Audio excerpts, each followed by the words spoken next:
Hi friends, இன்றைக்கி இந்த video நம்ம என்ன பார்க்க போகிறோம்னு பார்த்தீங்கன்னா, ரொம்பவே கிராண்டாக இருக்கக்கூடிய இந்த ஜார்ஜெட்டிக் மெட்டீரியல் சாரியை கெவுனாக வந்து ஸ்டிச் பண்ண போகிறோம். வாங்க வீடியோக்குள்ளே போகலாம்.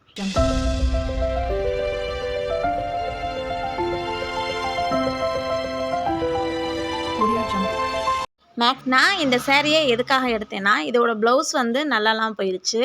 சரி, சேரீ மட்டும் சும்மாவே இருக்குது, இதை வந்து ஏதாவது ஒன்று பிரோஜனமாக யூஸ் பண்ணலாம் அப்படின்றதுனால தான் நான் வந்துட்டு இந்த மாதிரி ஒரு கிராண்டான சாரியை வந்துட்டு கன்வெர்ட் பண்ணலான்னு இருக்கிறேன். மேக்ஸி கெவுனா வந்து கன்வெர்ட் பண்ண போகிறேன்.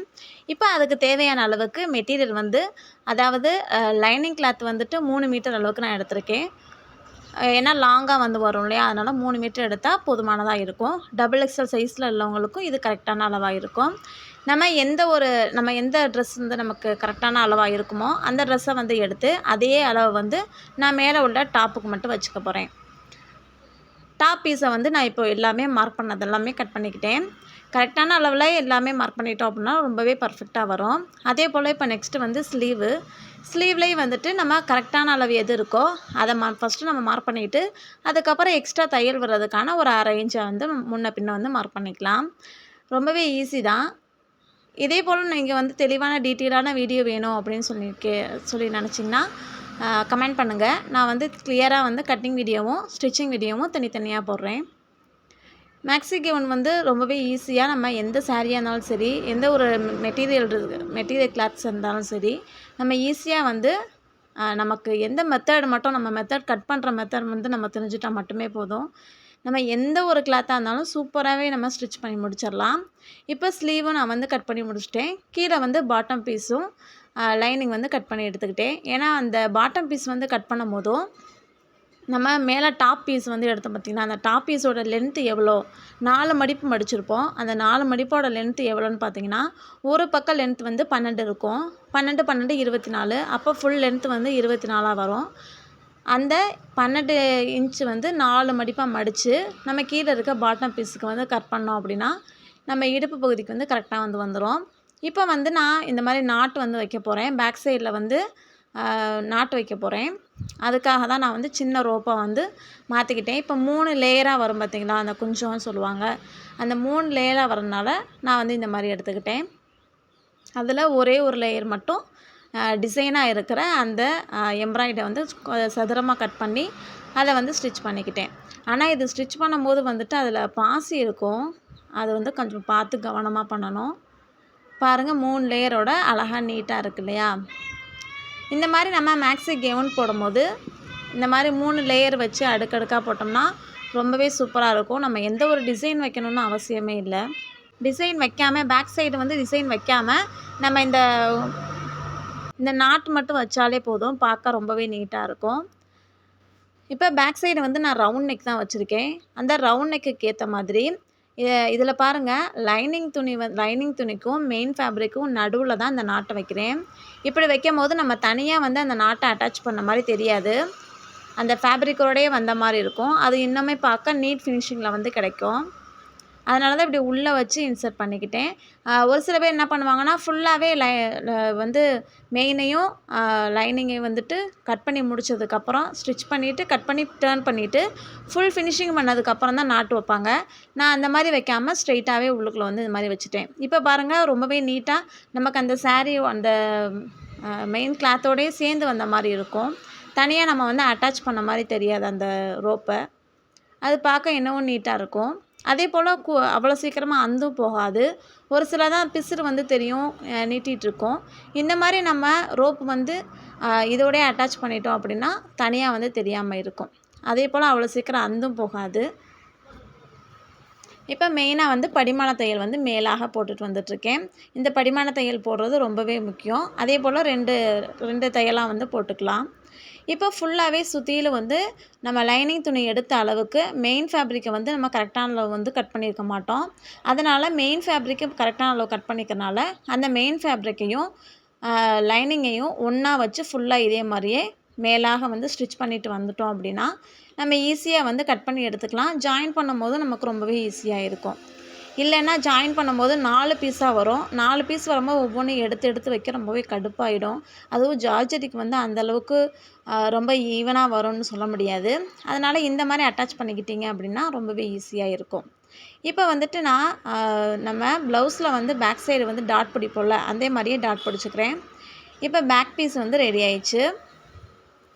பேக் பீஸ் ரெடி ஆகிடுச்சு. இதே மாதிரியே தான் நம்ம ஃப்ரண்ட்டும் வந்து ஸ்டிச் பண்ண போகிறோம். ஃப்ரண்ட் பீஸோட நீளம் வந்துட்டு 5.5 வச்சுக்கிட்டேன். அதோட அகலம் வந்துட்டு பார்த்திங்கன்னா 2.25 அளவுக்கு வச்சுட்டேன். அது வந்து XXL சைஸ் உள்ளவங்களுக்கு கரெக்டான அளவாக இருக்கும். இது வந்து ரவுண்ட் நெக்காக தான் வச்சுக்கிறேன். இப்போ வந்து டிசைனை வந்து நான் எல்லாமே ஃபினிஷிங் முடித்ததுக்கப்புறம் மேலே வந்து அட்டாச் பண்ணிக்க போகிறேன்.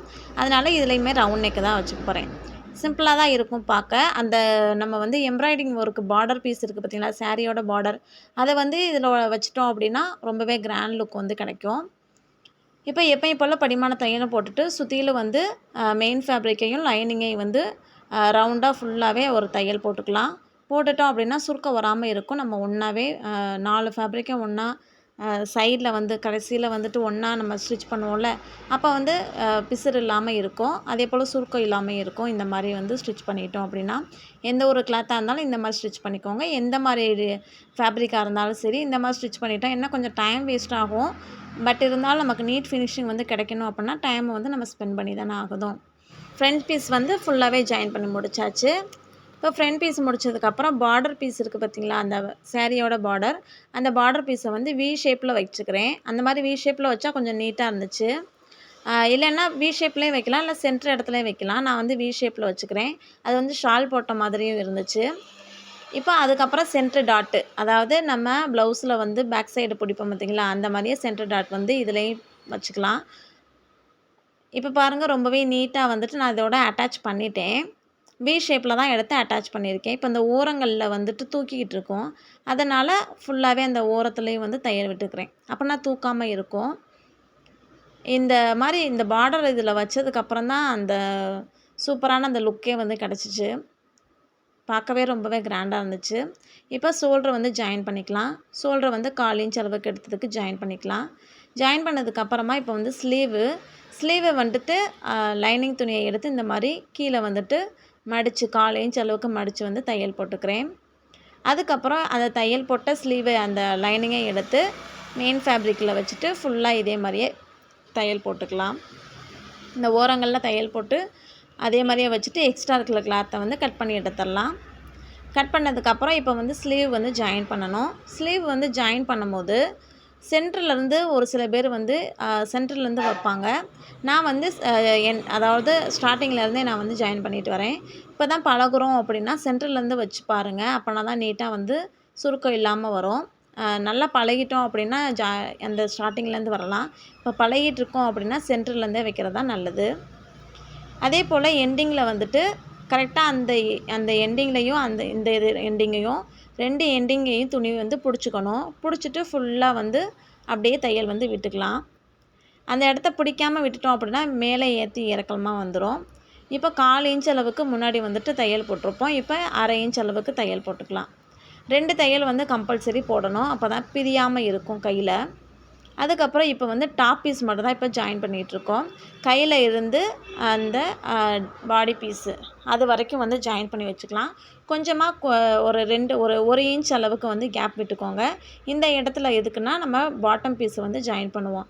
நான் இப்போ ப்ளீட் எடுத்து வச்சுட்டேன். இந்த ப்ளீட் எடுத்து வச்சதையும் அந்த டாப் பீஸையும் 2யுமே வந்து இப்போ ஜாயின் பண்ண போகிறோம்.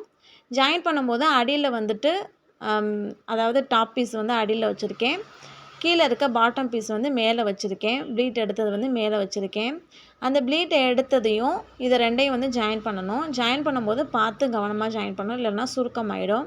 சுருக்கம் ஆயிடுச்சுன்னா அந்த ப்ளீட் எல்லாமே கலைஞ்சி போயிடும், அப்புறம் அன்ஈவனாக போயிடும். அதனால் பார்த்து கவனமாக வந்து இதை பொறுமையாகவே அடியில் இருக்க துணியை நல்லா நீவி விட்டுட்டு இதை வந்து ஜாயின் பண்ணணும். இதே மாதிரியே 2 பக்கத்துமே ஜாயின் பண்ணி எடுத்துக்கலாம். இதை வந்துட்டு கீழே வந்து அந்த பார்டர் வந்து ரொம்ப ஹெவியாக இருக்கனால கீழே இழுத்துக்கிட்டே இருந்துச்சு துணி. கொஞ்சம் இதை வந்து ஸ்டிச் பண்ணும்போது கொஞ்சம் கஷ்டமாக தான் இருந்துச்சு.